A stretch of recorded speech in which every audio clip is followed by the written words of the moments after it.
We're still going to discuss more of the Sermon on the Mount. We're not going to spend all of my time in that, but we are going to discuss a few more things about it. I will be here tonight, and then I will be gone next Wednesday, and Brian will cover for me. And I think I'll be back the next Wednesday, and then I should be here the rest of my quarter. But a real quick review. We went over to Beatitudes, and my take on it is that the Beatitudes was the introduction to the sermon that Jesus gave, and from the Beatitudes he went on to explain how these characteristics that he described in the Beatitudes, how you will act with these characteristics, and how these characteristics will require you to act toward other people. Those Beatitudes are, if my hearing aids go flying out, y'all go ahead and laugh, it'll be okay. Blessed are the poor in spirit, blessed are they that mourn, blessed are the meek, blessed are they which do hunger and thirst after righteousness, blessed are the merciful, blessed are the pure in heart, my favorite one, blessed are the peacemakers, blessed are they which are persecuted for righteousness, and blessed are you when men revile you and persecute you and all that for his sake. Those things, we talked about what it meant to be blessed. It's a little more than just be happy. But anyway, we discussed that. Then he goes on over, we talked about the salt and the light, how he said we're the salt of the earth, and how what salt does is makes things taste better and preserves things. That's the two of the characteristics of salt. And we're the salt of the earth. We should make life better for ourselves and for other people because of our Christianity. And we should preserve righteousness by our actions. Create and preserve righteousness by our actions. Okay. Also, he said he talked about he did not come to do away with the law, but to fulfill the law. And then he talks about anger.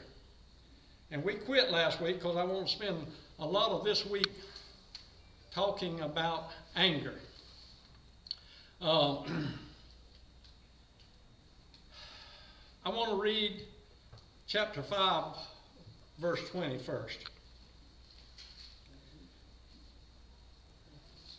Because I want you to keep this in mind as we go forward with this study. He says, "For I say unto you, that except your righteousness shall exceed the righteousness of the scribes and Pharisees, ye shall in no case enter the kingdom of heaven." That's from the King James. He expects us to be more righteous as Christians than the scribes and the Pharisees were as Jews. He said our righteousness should exceed theirs. So, let's talk about anger. Let's read a little bit here. He says, You've heard that it was said by them of old time, thou shalt not kill, and whoever shall kill shall be in the danger of judgment. But I say to you, that whoever is angry with his brother without a cause shall be in danger of the judgment, and whoever shall say to his brother, Raca, we'll talk about that in a little bit, shall be in danger of the council, but whoever shall say, thou fool, shall be in danger of hellfire. Therefore, well, we'll get 23 in a little bit, because I want to try verse 23 to something in 1 Corinthians. Okay, he says, you've heard it said of old, by them of old. Most of my study out of this has come from Mr. Barnes in this commentary here. He suggests that was probably from the scribes and the Pharisees, not to kill. What was that? The sixth commandment, thou shalt not kill? It's one of them. I think it was the sixth commandment. Thou shalt not kill. But that's about as far as the scribes and the Pharisees took it.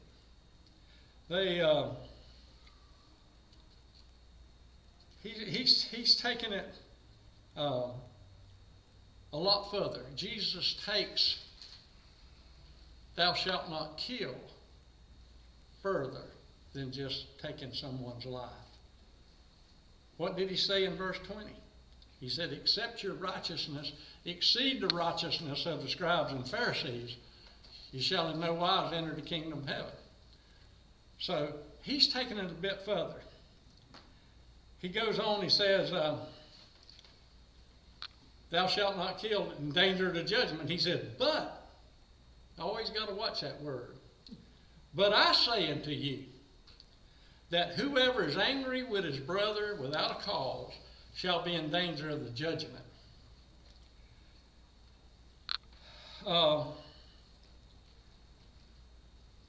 What do you think he means when he says angry without a cause? Whoever's angry with his brother without a cause. Greg? I would say there are times where it is acceptable to be angry about something, righteous anger perhaps. Yeah. The Bible tells us in one place, be ye angry and sin not. You know, but what he's talking about here is someone who is angry practically to the point of killing someone for no reason of any consequence. Now we can be angry. We can be angry. I've gotten old, as most of y'all can tell. Those of you with glasses anyway. I've gotten pretty old, and I don't get near as angry as I used to. But if you shoot horses for 15 or 20 years, like I did, 15 years, like I did, you'll learn to have a hot temper. You know, and so, I mean, your patience just wears out on you, and you kind of fly off the handle before you can catch yourself. Have you ever done that? Has ever somebody done something, cut you off in traffic, cut in front of you, and it inspires his grocery store, done something, said something that didn't just sit right with you, and bang, fly off the handle and say something right back? I've done it 1,000 times. Not as bad as it used to be, but anyway, he says if we act like this, if I can keep my iPad going over here, he said if you act like this, anger without judgment, if you act like this, anger without a cause, you're in danger of the judgment. Let me get something down here. What is anger? What is anger? Is that something we wake up and decide, you know, I just think I'll be angry all day today? You can do that, I guess, can't you? You know, I've known a few people that kind of felt like they was like that, maybe, I don't know. But anyway, anger is an emotion. It's an emotion, and it's an emotion that can be controlled by our yearning, our hungering and thirsting after righteousness, after right living. If we hunger and thirst after righteousness, like he said back over here in the Beatitudes, our anger can be controlled because we know it's wrong. We know it's not pleasing to God. So that's one way we can control our anger. But anyway, anger in danger of the judgment. Ronnie? Yes. All right. Now let's go back to you shooting horses. Okay. Now I'm not going to ask you to tell us about any times you got upset. Uh-huh. Blessed are the meek. Mm-hmm. Okay. That goes to a term for a horse that's been brought under control. Because what good's a wild horse? Mustang ain't good for anything. That's right. You know, and that's Moses was called the meekest man on the face of the earth, but he killed a man in anger, and he wanted to kill the whole nation in anger. Yet he was still called meek. Yeah. What made the difference? The difference was he submitted his will to the Lord's will. He didn't act upon his anger. He didn't act upon it. He chose to submit to what the Lord's direction was the second time. The first time he can't unmurder the fellow. Yeah. You know, but so when we talk about anger, and I know I'm probably getting ahead of you. When you go back to meek, the choice is, do you carry it through, or do you submit it back to Jesus? Because sometimes, Ronnie, some people need to be thumped. Well, that's true. That's true. And one of the points I'm trying to make here, anger is not in and of itself sinful. Anger is an emotion that we have. Some of us have more of it than others, especially horseshoers. But anyway, but if we can keep it under control and we don't use that anger in a sinful way, it is not sinful. He says right here,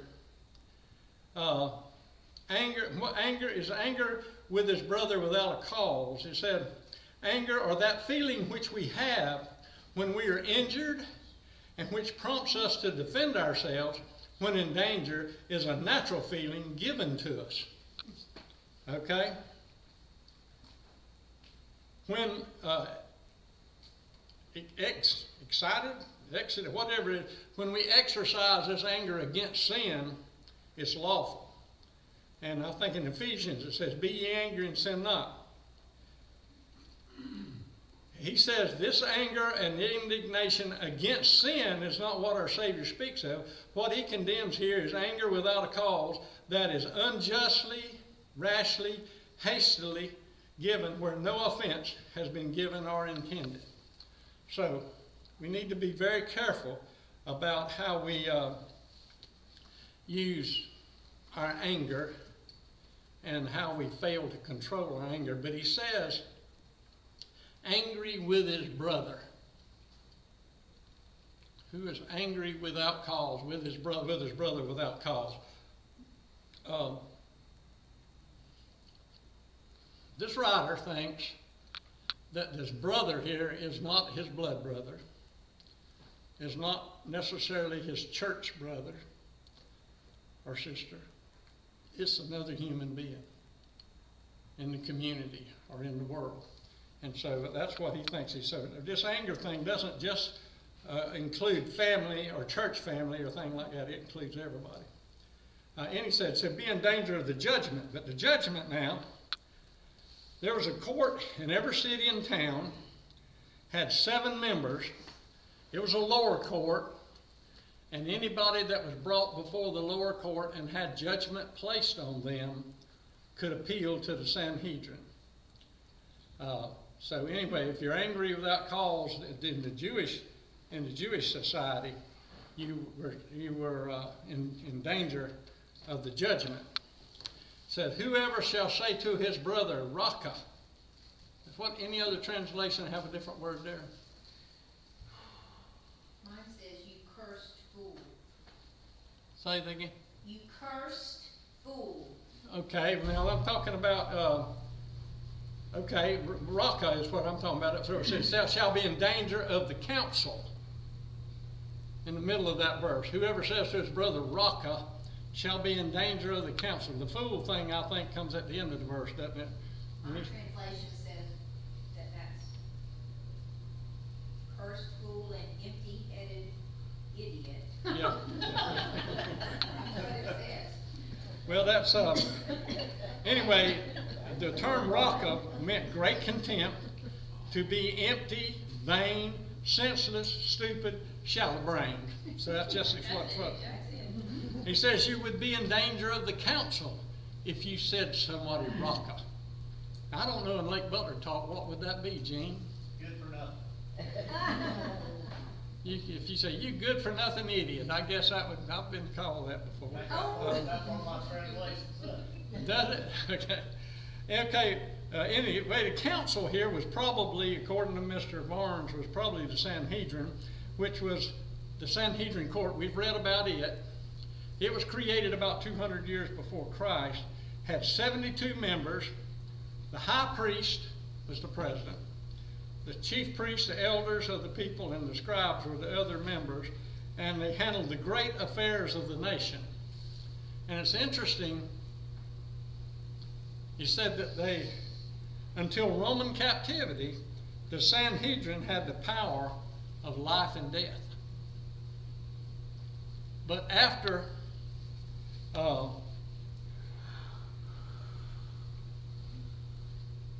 after they went into Roman captivity, they had the power to pronounce a sentence on someone, but the Romans maintained the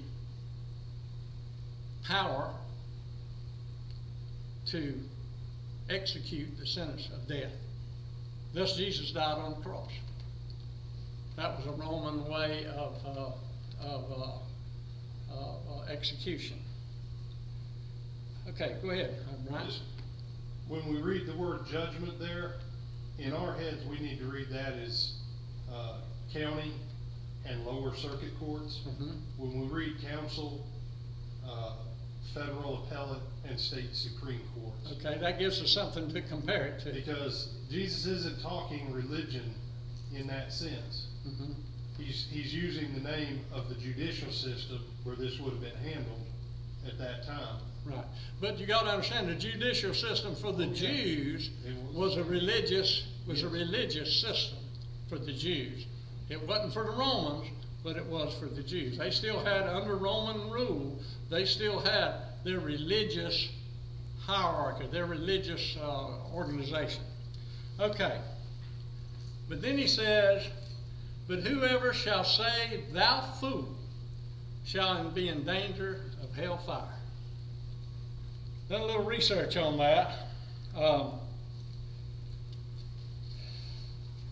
It's thou fool it really means more than a lack of wisdom, expresses of higher guilt, denotes idolatry and great crime. It was a supreme insult to call someone a fool in that time and said, and if you do that, you're in danger of hellfire. And from my study, that could have been interpreted, you're in danger of the Gehenna of fire. And this is interesting. There was a place called the Valley of Hinnom, and it was right at the edge of Jerusalem. Had a little river or creek that ran through it. When the Jews were caught up more in idolatry, they used it as a place to worship the idol of Moloch, M-O-L-O-C-K. And Moloch was a big brass idol, had a royal crown, had the head of a calf, had arms that extended outward, and they would place children in the arms of Moloch. After they had built a huge fire inside Moloch, and it had gotten so hot that the child would be consumed by the heat, laying in the arms of Moloch. And they played loud drums and loud music to cover up the cries of the children. Can you believe our Israelite cousins did that? God's people got so tied up in idolatry that that's the way they treated some of their children. After the Jews come back from captivity, this place was used to throw all dead carcasses and filth of the city, and it was used for executions. Said the fires burned there all the time. And anyway, Ronnie's statement, this is what Ronnie thinks Jesus was saying when he talked about anger. This is in Lake Butler talk. In my mind, Jesus is saying to us that not only is murder wrong, and y'all should try to read my writing, not only is murder wrong and deserving of severe punishment, but anger without forgiveness in the eyes of God is just as bad. This seems almost unfair, but this is part of the new code of conduct. I think that's what I got down here. New way of acting from the heart instead of just from the textbook, if that's a way of saying it. See what else I said while I was about to sleep doing this. Let's go back to verse 10. You understand what I'm saying? Jesus is saying we got to exceed the righteousness of the scribes and the Pharisees, and he goes on to tell us how much more righteous we should be than just not killing somebody. By the way we act towards somebody, the way we speak to people, or the way we do not speak to people.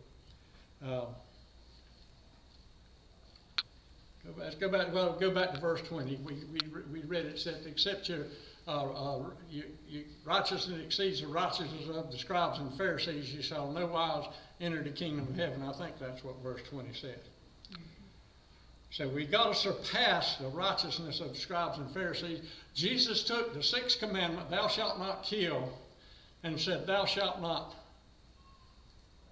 be angry with someone to the point that you would call them a fool, or that you would say ugly things against them and rile them up. And there's more to thou shalt not kill than just taking a life, according to Jesus. And that's how we're going to exceed the righteousness of the scribes and the Pharisees. We're going to do more than just not kill somebody. We're going to treat somebody fairly and honestly and kindly as we travel through this life. Verses 23 and 24 said, therefore, that's another word you got to watch out for. Because of what I just told you, he says, if thou bring thy gift to the altar, and there rememberest that thy brother hath aught against thee, leave there thy gift before the altar, and go thy way. First be reconciled to thy brother, and then come and offer thy gift.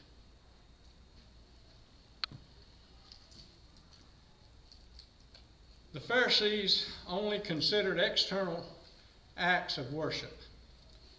They did not look at the internal state of mind too much. One could just dot the I's and cross the T's, I think is what I got down here, but still have envy, malice, or hatred toward his brother, and they considered his worship acceptable. But what does Jesus say? If you got aught against your brother, he's telling these Jews, leave your offering at the altar and go get right with your brother. Then come back and give your offering. What does that say to us about how Jesus feels about our interpersonal relationships in the church? Very important, aren't they? Interpersonal relationships in the church are very important. So, Jesus taught a different doctrine than the Pharisees did. The Pharisees said, do not kill. You know, thou shalt have no other God before me. Do not kill. I can't think of the other 10 commandments. But Jesus took it a bit further. He took a whole nother doctrine. Look at verse 24 once. I think I already mentioned that. Verse 24, leave the gift. I already said that. But I want you to go to 1 Corinthians 11. I'm going out on a limb here. Never done that before teaching. Where's Miss Martha? Never been out on a limb before, have I, Martha? She didn't hear me. I want to read. Let me go over here to it. 1 Corinthians. What did I say? 11. That's 12. I'll go back this way.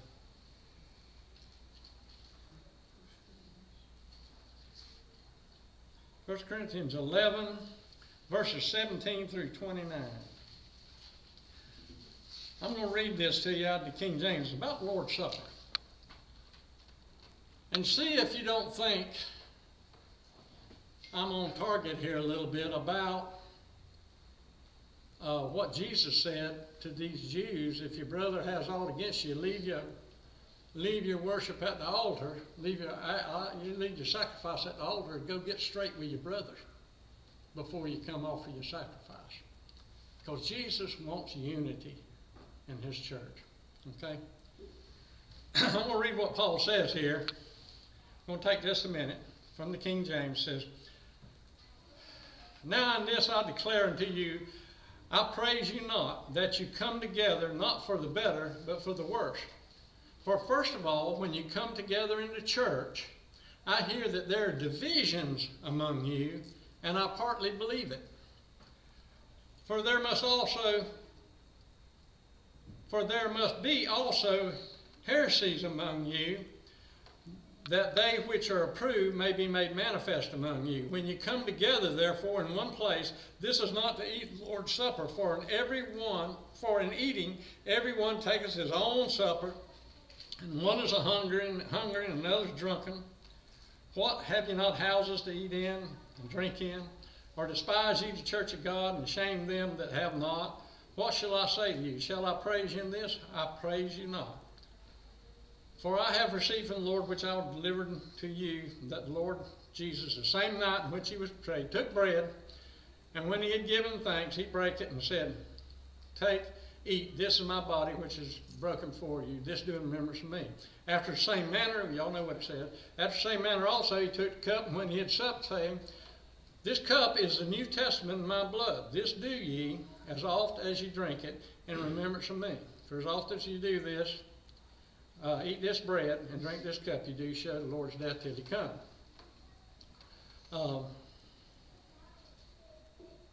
I've gone down to 29. "But let a man examine himself." Okay, here we go. "But let a man examine himself, and so let him eat of that bread and drink of that cup. For he that eateth and drinketh unworthily eateth and drinketh damnation to himself, not discerning the Lord's body." What was happening here? He says, "I hear that there's divisions among you, and I think it's probably right." And he goes right on down here to say, examine yourself when you're taking the Lord's Supper. I've heard people say,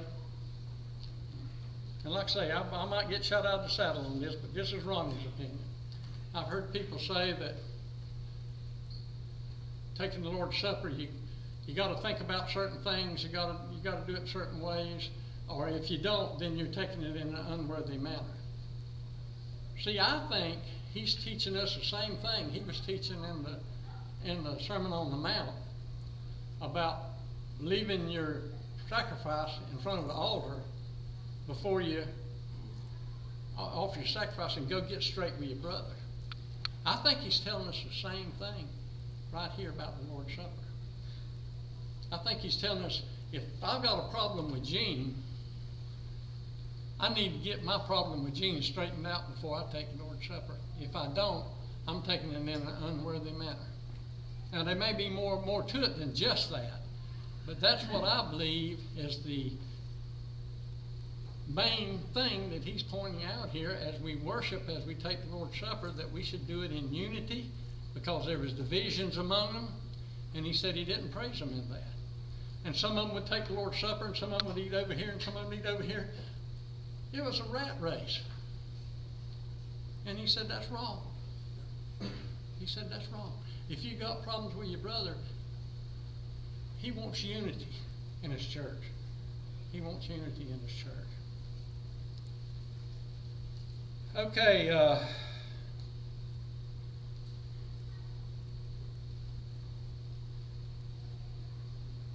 had them in my notes. I said this, like I say, these are my thoughts. I said this brings Jesus' teaching right here to Lake Butler Church of Christ. We need to take care not to take the Lord's Supper in an unworthy manner. An unworthy manner, in my mind, I don't think what he's talking about is taking it you know, maybe your mind's not on the crucifixion. Maybe your mind's on, afraid you're gonna burn the pie at home that you got in the oven. You know, your mind may be somewhere. I don't think that's what he's talking about. That may be unworthy. I'm not saying it's not. But I think the main crux of what he's talking about here is conflict in the brotherhood, and then coming up here and taking this sacred emblem of his death, burial, and resurrection when we have anger or hatred or malice or any other kind of hard feelings against our brother, and don't have the guts to go to our brother and sister and apologize, show blessed are the meek, blessed are the pure in heart, blessed are the peacemakers, blessed are all these people that he talked about in the Beatitudes. If we take those characteristics and use those characteristics, we will take the Lord's Supper in a proper manner. We will not take the Lord's Supper in an improper manner. That's my thoughts on it. Turn to Matthew 6.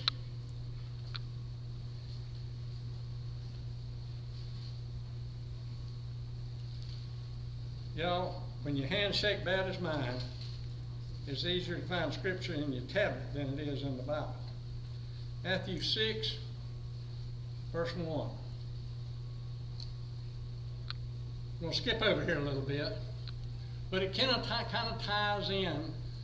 Still, Brian said when we first started this study that every one of the Beatitudes were discussed in much more detail throughout the rest of the Sermon on the Mount. I'm finding that to be true.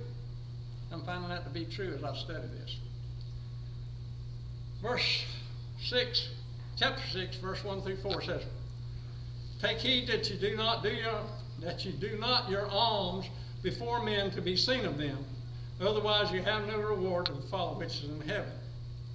Therefore, when thou doest thine alms, do not sound a trumpet before thee, as the hypocrites do in the synagogues and in the streets, that they may have glory of men. Verily I say unto you, they have their reward. But when thou doest alms, let not thy left hand know what thy right hand doeth, that thine alms may be in secret, and their Father, which seeth in secret himself, shall reward thee openly." What's he talk about doing alms here? I thought alms was when you wrote out that check and put it in the plate that we used to pass around, or put it back here, or go online. I thought that was giving alms. What does he mean by giving alms here? Charitable deeds. Good deeds. Good deeds, exactly. That's exactly what he said. When you do your good deeds, don't do it to be seen of men. Don't do it to heap praise upon yourself. What beatitude would that be?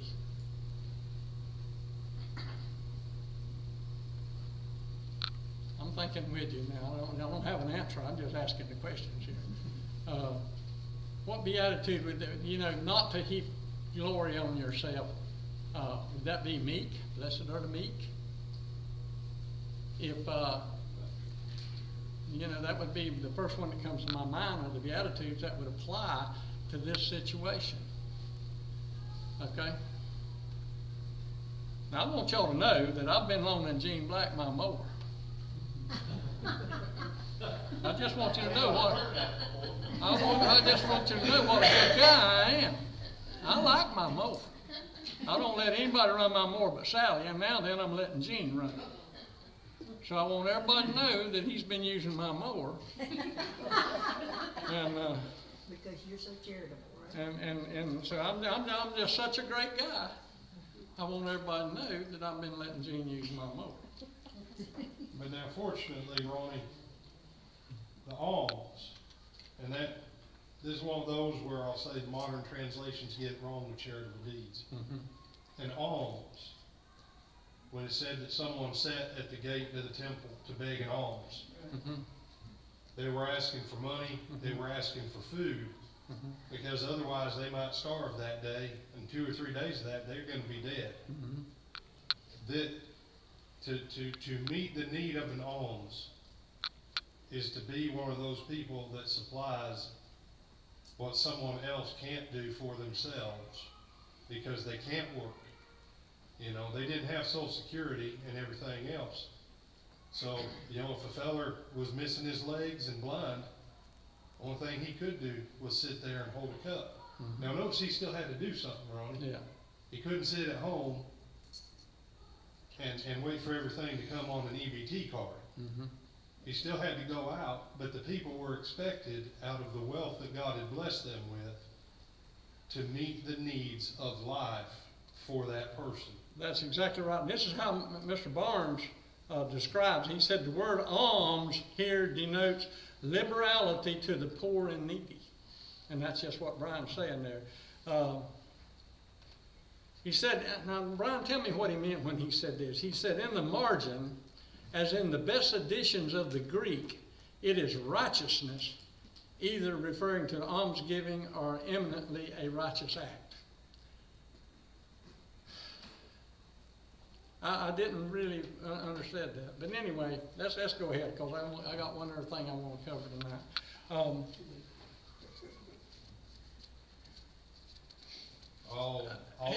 look at my copy of Barnes and I'll Okay. find an answer for that, Ronnie. He said, our Lord, I'm not getting to that other point. Our Lord does not require us never to give alms before people. There's some times you gotta help somebody and people's gonna know it. No. I mean, yes, you're right, but, okay, I'll bridge between what you said, what Barnes said, Okay? and what Jesus said. Okay?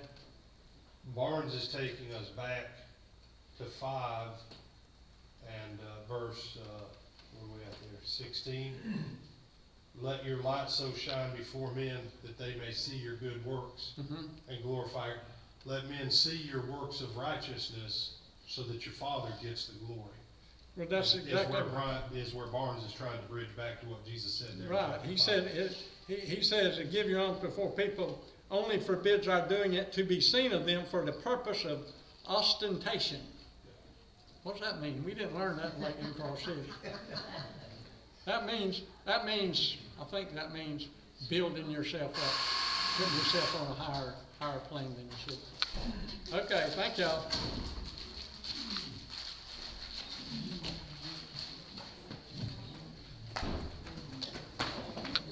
Walk, Bubba, walk. Walk. Flip-flops don't run well.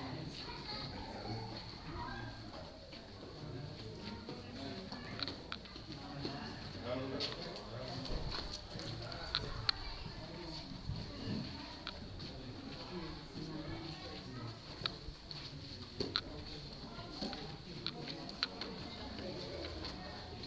909 in the big book. 909, there's a fountain free. 909.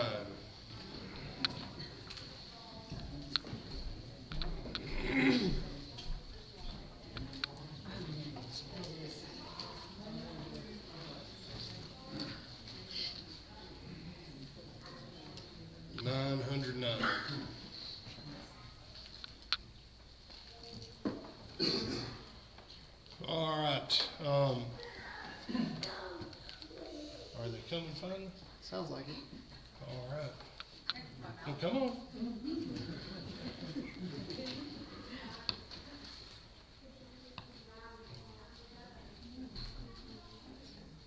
Wait, no, it's time to go, apparently.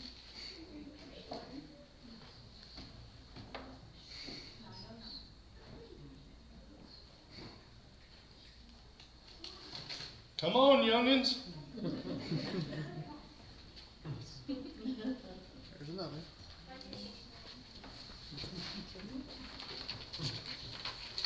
Yeah. Linda, you had your hands full tonight. Not really. She's got years of experience. I only had to listen to him for 30 seconds and I want to offer prayer for him. All right. So on the prayer request side of things, Daniel Fretwell, that's Chris and Rebecca's, he's about 4. He's had COVID the last 6 days. He spiked a couple times at about 100 to 102, 104 one day. It spiked up and then came back down. So keep little Daniel in prayer. Sister Judy Dukes wanted me to pass on that she won't be around for a little while. They're starting to evaluate her for bone marrow transplant, but where her white blood cell count had been up higher than it normally is for people undergoing treatments, the last time they took it, it had dipped. So she's going to be basically self-quarantined while they go through that process. She loves everybody, wanted me to communicate that, but if you think about it, you can send a text, but she's going to be probably out for about 2 months while they go through that process. Send her a card or two. Text is always great, but there's a fella by the name of David Hendricks. Some of you might know Mr. David Hendricks. And David told me that years ago he used to keep a bucket next to him of cards. And that some days it was pulling out that card and having something in hand. That a person had taken the time, that was what gave him to get through that day. And so send a card if you think about it. Sister Phyllis, she's going back. We're going to pray for wisdom and strength for Phyllis, and also for her doctors, because they're going to be looking at some other options on her knee. And I asked her what the options were, and they're all bad. Okay? So we're going to pray that the doctors might come up with a better option. Me personally, I'm a fan of saying, give both your legs time to get back, some strength, do some physical therapy. Between your surgery and your foot being worked on, well, yeah, you're having some discomfort with that one, So say the words physical therapy to them really loud 972 times. They might get it, Shirley going in for heart ablation tomorrow. Mike is back home because he didn't have anything significant as far as blockage while he was in the ER. They couldn't do anything, but please keep Mike in prayer. Of course, Brother John, continue to keep Brother John McSpadden in prayer as they have tried some different things dialysis-wise and working with him. It's a lot, so continue to keep him and Juanita. Also, obviously, Betty and Alvin, Brother Russell, that infection moved down in, so keep Brother Russell in prayer. So what else do we have prayer request wise that we need to be mindful of right now? Yeah, Brother Greg. Well, not really a prayer request, but the last few days my phone has been out of commission, my cell phone. They're supposed to send me a new one. So I apologize if somebody's tried to text me or something. I've not been getting texts really, and I haven't really been able to send texts, so I apologize. If you try to see me, if you need to talk to me, but I've been out of commission with the phone, and maybe another couple of days. Okay. So if you've tried texting Greg and haven't been able to get through, go low tech tonight and talk to him face to face as a human being. All right. Old school. Kicking it old school. But I got dibs. All right. We do, and obviously Wayne, as he continues to heal from them putting cement in his back, so keep Brother Wayne in prayer. Saturday is the back to school bash, and we'll have some stuff from the church that'll be there, and some other organizations that meet at the church, but want to, if you can help volunteer with that, see Brother Greg tonight, and he'll help finish coordinating that with the appropriate people. Okay. who's our baptizand? Callie, but she's the one who's not here. All right. So when she's here, make sure we point her out. Will do. All right. What else do we have? Yeah, Brother Gene. My oldest sister lives in Glen Rose, Texas, and literally half that town is under fire right now. Keep her very much appreciated. Okay. Down in Glen Rose, Texas, and Gene's sister. That's a shame, because Glen Rose is actually a pretty little area. It really is. Did you ever get to the Paluxy River to see the dinosaur tracks and the human tracks? Yeah. Man, that's like super cool. But yeah, for lack of a better phrase, 'tis the season. Keep people out west. Between the fires and the different power companies that went on ahead and shut down their coal plants because of government regs. Yeah. So keep those folks in prayer, but especially Brother Gene's sister. What else do we have need to be mindful of? All right. 909 is our song of invitation.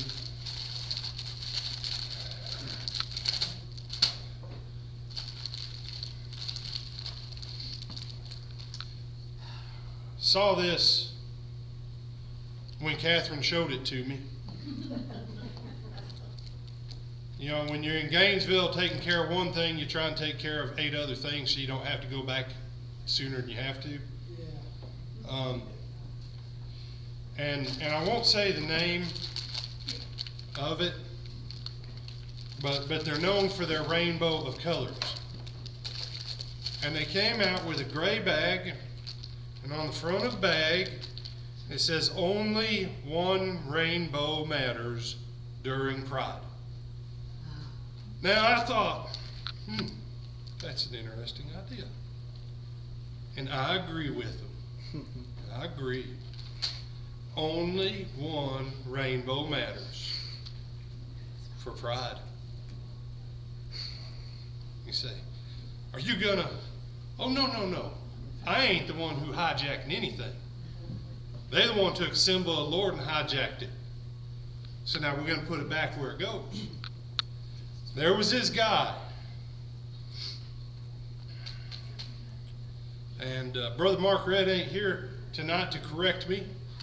All right, Sunday night he corrected me. I kept saying Moses when I kept meaning saying Noah. So there was this Noah guy. And he knew a God. You like that? Noah knew it. And so Noah gets off the ark. And so that you remember where it started at. It said, then Noah built an altar. The Lord took of every clean animal and of every clean bird and offered burnt offerings on the altar. And the Lord smelled soothing aroma. The Lord said in his heart, I'll never again curse the ground for man's sake. Although the imagination of a man's heart is evil from his youth. Nor will I again destroy every living thing as I've done. While the earth remains, seed time and harvest, cold and heat, winter, summer, and day and night shall not cease. Now in Florida that means 2 weeks of one, 50 weeks of the other. But we still have it.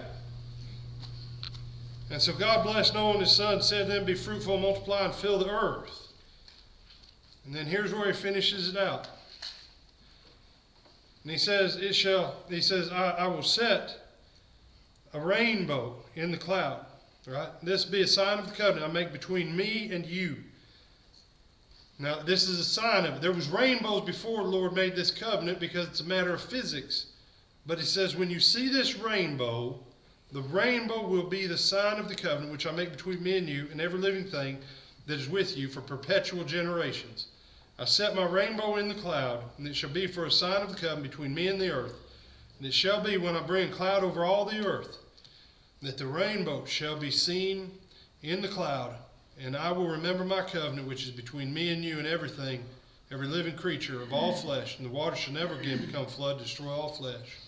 The rainbow shall be in the cloud, and I will look on it to remember the everlasting covenant between God and every living creature of all flesh that is on the earth.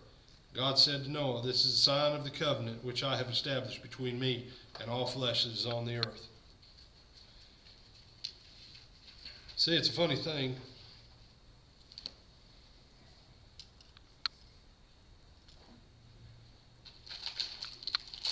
The only reason a rainbow has any meaning is not because of a candy company. And the candy company's right. Only one rainbow matters. That's it. And I'm sure glad that I got a God who's got enough pride that he keeps his word. And that's why that's the only rainbow that matters during his pride. Because it's always his. All glory and honor and majesty, it's all his. Because every time anybody puts up a rainbow flag and wants to use it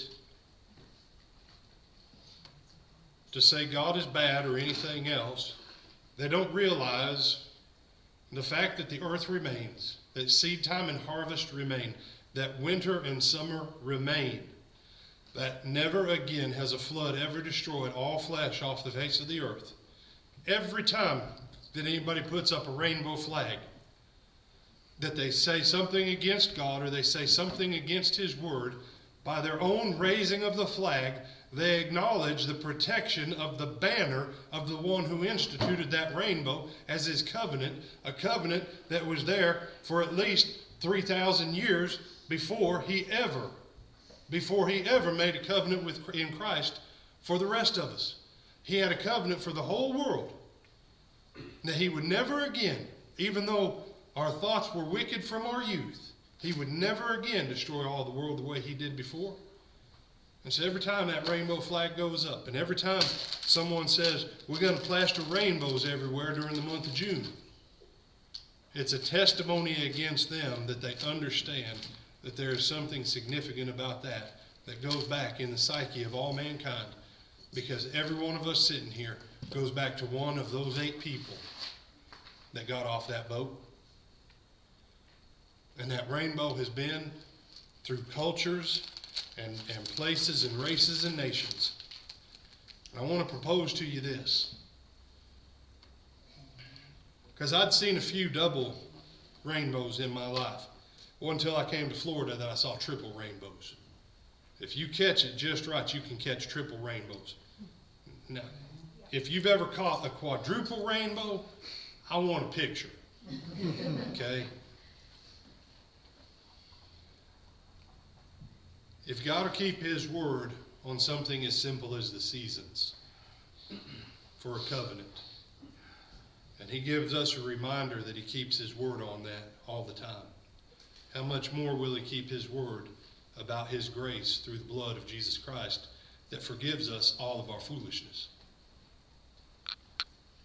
And so if you're here tonight and you say, I ain't against anybody.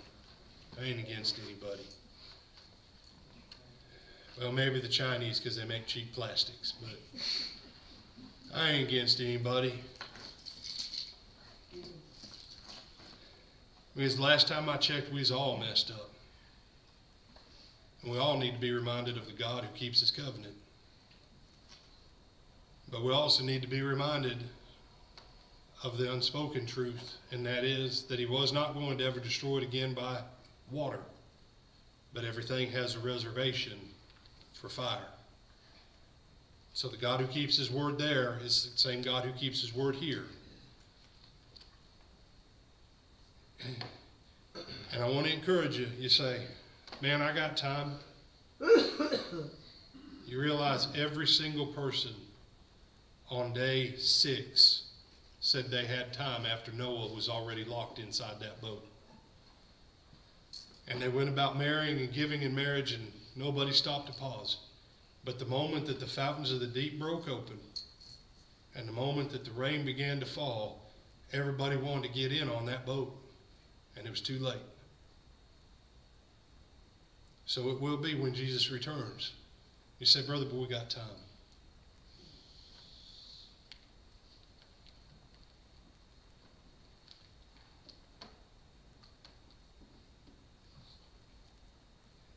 If anybody in here ever remembers another time when life was more unpredictable than it is right now, you let me know. I honestly do not know from one day to the next what America will wake up to. And that's just this world.